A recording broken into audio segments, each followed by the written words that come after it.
Maplestory revamps character skills in one of the biggest updates to date. TERA enters the Wounded World with 4 new dungeons, and Star Conflict is preparing for an alien invasion.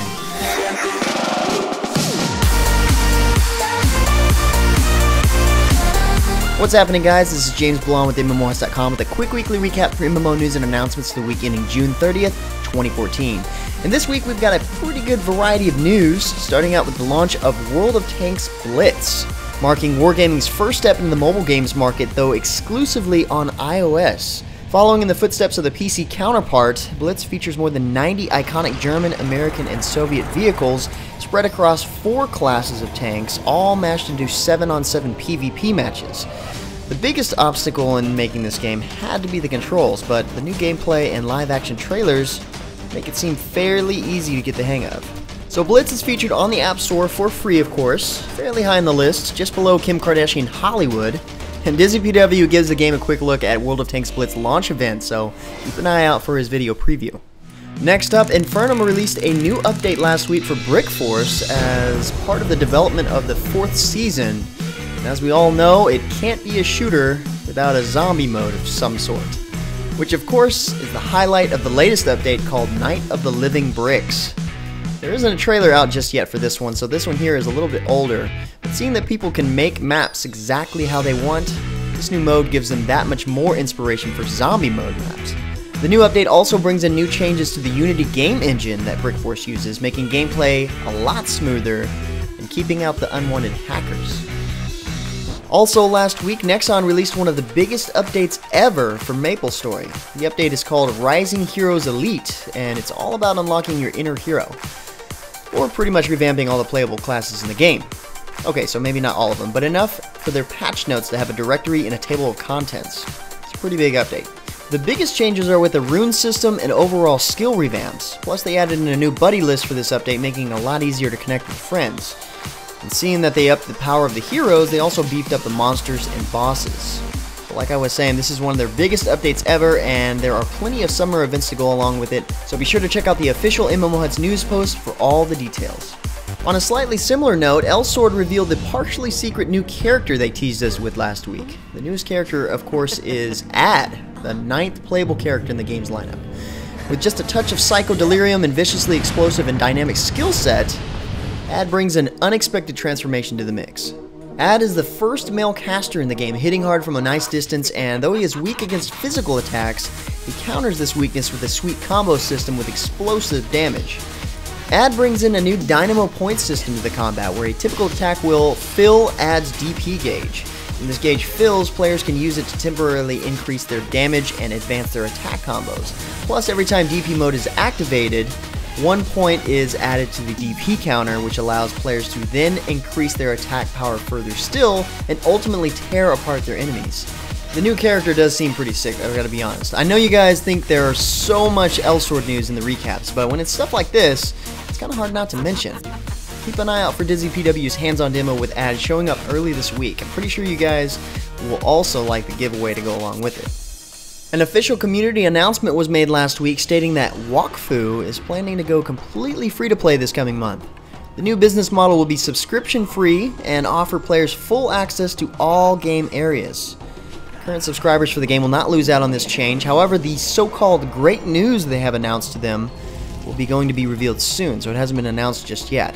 And just because the game has gone completely free-to-play doesn't mean a new lack in content for whatever reason. The team has also teased at an entirely new PvP system scheduled in for the near future. The free-to-play changes go into beta on July 9th, but the game will completely transition over to free-to-play on July 24th. So lots of anime-esque news this past week, including some about a new update for Mabinogi, known as Ultimate Anime Summer. This update includes changes to character creation tools, the opening tutorial, rebirths, appearances, and plenty more new features. The new update includes 3 separate phases. New Beginnings, which is focused on for the first 3 weeks. The next is From the Shadows, featured for 3 more weeks. And finally, Anime Life for the last 3 weeks. All of which will offer new content, rewards, and more.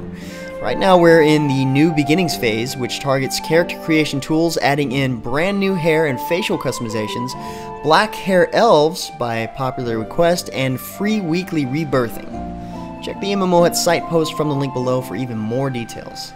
Last week we got introduced to Lynn as the latest playable character in Vindictus, and this week we see a dev blog discussing the new character even more, who uses a glaive, not a spear. Well, it's kind of like a spear, but even better. I know that now from one of our viewers from last week's recap named Mr. Gregorio 1010. Thanks again for that. Anyway, in the video, the community manager talks not only about Lynn's, but previews Season 2 Episode 4, and discusses the recent rebranding of the game in general. Next up, Guns N' Robots introduces an interesting new map to fight on. Now you'll be able to fight in the fire-breathing Colosseum of Pompeii.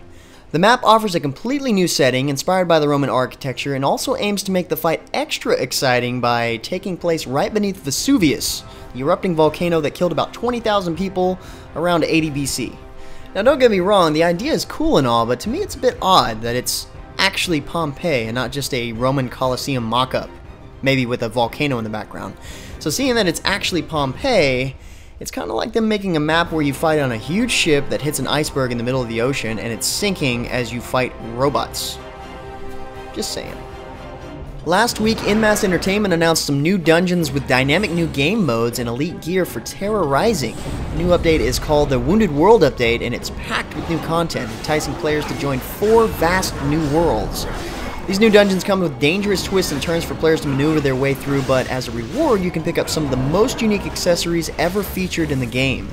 To celebrate the update, Masse has released 4 trailers showing a sneak peek for each of the dungeons. Head over to the site posted at MMOHuts.com for plenty more details, otherwise expect to see these in-game by July 8th. Huh, well that was quick. Perfect World Entertainment's Swordsman Online is hitting open beta this week on July 3rd. And with that, they've released a detailed features trailer from the producer showing off some of the key elements in the game, from its cinematic story and combat to fluid movement, skill-based PvP, and immersive guilds. The good news is, no more looking for keys to get in. And speaking of open beta, LEGO Minifigures Online has now kicked off its open beta and is set to fully launch later on this fall. Current players can explore locations in Pirate World, Medieval World, as well as Space World. But for the open beta, players can explore the Underworld and Mythology World, as well as look forward to new gameplay mechanics being implemented from the closed beta. The developers are working to finish up more and more content. In fact, according to the official press release, players can expect to see the game grow and expand as new content floods in throughout the open beta phase. Next up, it looks like Hossin has finally launched for PlanetSide 2. These developers have had their hands full working on the PS4 launch, but the new Swamp Continent has finally landed on the main servers. Austin changes up the massive warfare tactic by making it difficult for outfits to rely on their air support and instead fight closer to the ground. It's definitely a completely different approach to the gameplay tactics here, and I'm glad it finally launched. I remember checking this out last year around this time at SOE Live. And in other SOE news, Dave Georgeson talks to us about Player Studio and how it's implemented in EverQuest Landmark in June's producer letter. Despite a couple of bugs, Player Studio is ready to go for Landmark, and it's in place where players can not only get models that other players have made, but also become familiar with the creators themselves, knowing who makes the best stuff. Dave mentions they've implemented Player Studio prior to adding in all the other features so that Player Studios can accompany all the updates Landmark has in store before launch. Next up, Star Conflict gets an epic new update that features a new invasion mode, which has an underlining story in which an alien race disappeared into another dimension of space and time. Now they've found a way back, but this time they're heading up an invasion. As a result, players will be able to team up in parties of 4 to explore the new open space area, to take on new quests, and engage in both PvP and PvE battles. The new mode is going to be in closed beta until the end of summer, and players must achieve Strike Force Prometheus or Universe Conqueror in order to gain access for now. But from the looks of the trailer, it seems like it's going to be pretty intense. But anyway guys, that's about it for all the major MMO news and announcements for this week. Like always, if you're looking for more information about the news featured in the recap, check the links in the description below or head over to MMOHuts.com/news.